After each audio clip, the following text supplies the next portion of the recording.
রাত 12টা পেরিয়েছে, কিন্তু রাব্বির চোখে ঘুম নেই। চারপাশ নিস্তব্ধ, কিন্তু তার ভিতরে ঝড় বইছে। সবার চোখে সে সেই হাসি খুশি ছেলে যাকে দেখলে মনে হয় দুঃখ শব্দটাই তার জীবনে নেই। অথচ সেই ছেলেটাই প্রতিদিন রাতে একা হয়ে যায়, মোবাইলের স্ক্রিনে তাকিয়ে কার মেসেজের জানি অপেক্ষায় থাকে। কিছুদিন আগেও এমন ছিল না।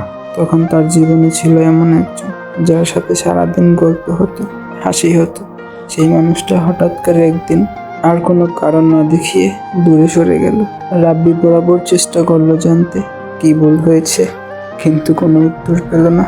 আজও তার মনে পড়ে সেই শেষ দিনের কথা। কথাগুলো কানে বাজে, আমি আর পারছি না। তারপর থেকে জীবনটা থমকে গেল।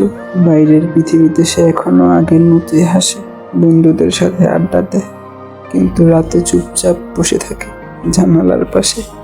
আকাশের দিকে তাকিয়ে মনে মনে ভাবে, যদি একবার ফিরে এসে বলতো আমি ভুল করেছিলাম, কিন্তু কেউ আসে না। রাব্বি আবার নিজের চোখের পানি মুছে ফোনটা রেখে দেয়। এইরকম ভাবেই ঘুরতে থাকে রাব্বির জীবন।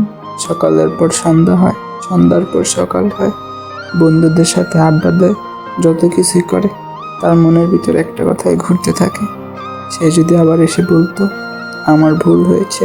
কিন্তু আফসোস, রাব্বি তো আর জানতো না যে যার জন্য সে এত কিছু করছে সে আর তার জীবনে ফিরবে না।